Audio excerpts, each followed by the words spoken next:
अस्सलाम वालेकुम। अच्छा वो टॉपिक का नाम है साइनोबैक्टीरिया, जो कि बहुत आसान और सिंपल सा टॉपिक है। साइनोबैक्टीरिया अगर देखा जाए सबसे बड़ा लार्जेस्ट और डाइवर्स ग्रुप है फोटोसिंथेटिक बैक्टीरिया का।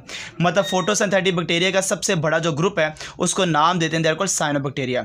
साइनोबैक्टीरिया के बारे में आपने एक एक पॉइंट को याद रखना है कि इसके पास ग्राम नेगेटिव सेल वॉल होती है। मतलब दो तरह के बैक्टीरिया होते हैं, एक ग्राम पॉजिटिव होता है, एक ग्राम नेगेटिव होता है। तो जो ग्राम नेगेटिव वाली सेल वॉल है वो मौजूद होती है साइनोबैक्टीरिया के पास। साइनोबैक्टीरिया के पास फ्लैजेला एब्सेंट है, मतलब ये इसके पास फ्लैजेला नहीं होता। एक जगह से दूसरी जगह जाने के लिए फ्लैजेला इसके पास मौजूद नहीं है जो इसकी मदद कर सके।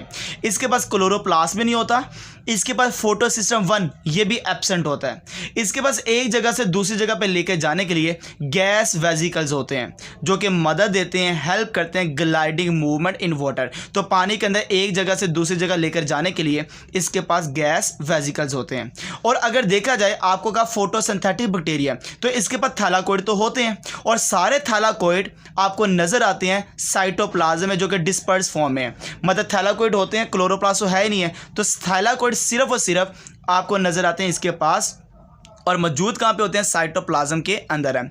अगर यही साइनोबैक्टीरिया को देखा जाए इसके पास एक्सटर्नल कवरिंग है और उसका नाम है म्यूसीलेज। मतलब म्यूसीलेज एक एक्स्ट्रा कवरिंग होती है जो इसके बाहर मौजूद होती है जिसका नाम क्या है, म्यूसीलेज है। हाँ, ये आपने याद रखना है कि इसके पास मौजूद होते हैं फोटोसिस्टम 2 है और इसके पास मौजूद है पिगमेंट्स। फोटोसिस्टम 1 नहीं होता, फोटोसिस्टम 1 और 2 दोनों प्लांट्स के पास होते हैं। इसके पास 1 नहीं है, कौन सा वाला होता है, फोटोसिस्टम 2 है जो फोटोसिंथेसिस में मदद देता है। पिगमेंट्स इसके पास कौन से हैं, एक है मेन पिगमेंट, एक का नाम है एक्सेसरी पिगमेंट। मेन पिगमेंट का नाम है क्लोरोफिल जो इसके पास मौजूद है, जो मेन पिगमेंट कहलाता है। एक्सेसरी पिगमेंट है, एक का नाम फाइकोबिलिन्स है और एक का नाम फाइकोसायानिन है। ये आपने याद रखना है, दोनों नाम याद रखने हैं। फाइकोबिलिन्स जो ज़्यादा होता है, प्रीडोमिनेंट होता है फाइकोसायानिन से। ये दो पिगमेंट आपको नाम मैंने बताए हैं, ये एक्सेसरी पिगमेंट है जो साइनोबैक्टीरिया के पास मौजूद होते हैं। ये आप देखें, ये है थैलाकोइड। इस थैलाकोइड के ऊपर मौजूद है ग्रैन्यूल्स और उस ग्रैन्यूल के साथ अटैच है पिगमेंट्स। तो आपने इस सारे स्ट्रक्चर को नाम दे दिया फाइकोबिलिसम। मतलब फाइकोबिलिसम क्या है, थैलाकोइड, ग्रैन्यूल्स और पिगमेंट, इन तीनों को इकट्ठा क्या नाम देते हैं, दे आर कॉल्ड फाइकोबिलिसम है। तो डेफिनेशन है, बड़ी इंपॉर्टेंट डेफिनेशन है कि पिगमेंट्स जो लोकेटेड होते हैं, मौजूद होते हैं थैलाकोइड के ऊपर और लिंक्ड होते हैं, जुड़े होते हैं ग्रैन्यूल्स के साथ, देन फॉर्म अ स्ट्रक्चर, फिर एक स्ट्रक्चर बनाते हैं और इस स्ट्रक्चर को मैंने नाम दे दिया था, दे आर कॉल्ड फाइकोबिलिसम है। ये नाम है बेटा, फाइकोबिलिसम है। साइनोबैक्टीरिया जहां भी नजर आता है इसका नॉर्मली जो डायमीटर है 1 से लेकर 10 माइक्रोमीटर है, ये इसका डायमीटर है।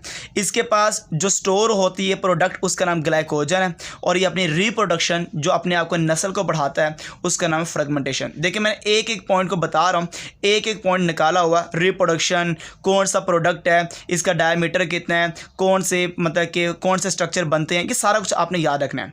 साइनोबैक्टीरिया के अंदर केल्विन साइकिल जिसको डार्क रिएक्शन कहते हैं वो चलता है और जहाँ पे चलता है उसका नाम क्या, साइटोप्लाज्म है। यह आपके सामने मैंने एक स्ट्रक्चर बना दिया साइनोबैक्टीरिया का। ये जो सेल नजर आ रहे हैं इसको वेजिटेटिव सेल कहते हैं। ये जो सेल है इसका नाम एकिनेट है, AKI है, ये एकिनेट है। और इसी तरह ये जो एकिनेट के साथ वाला सेल है जो कि आपको नजर आए, ये हेटेरोसिस्ट है। इसकी एक्स्ट्रा कवरिंग जो बाहर वाली थी मैंने आपको बताया था, म्यूसीलेज कहते हैं। अब ये जो सारे के सारे सेल्स हैं, 3 तरह के सेल्स मिलकर बना रहे हैं किसको, साइनोबैक्टीरिया को। मगर गलती से इसको पहले नाम देते थे, प्रीवियसली कहते थे ब्लू ग्रीन एल्जी, ये पर ब्लू ग्रीन एल्जी नहीं है। ठीक हो गया, ये ब्लू ग्रीन एल्जी नहीं है पर गलती से इसको ब्लू ग्रीन एल्जी का नाम दिया जाता था। ओके बेटा, अल्लाह हाफिज़।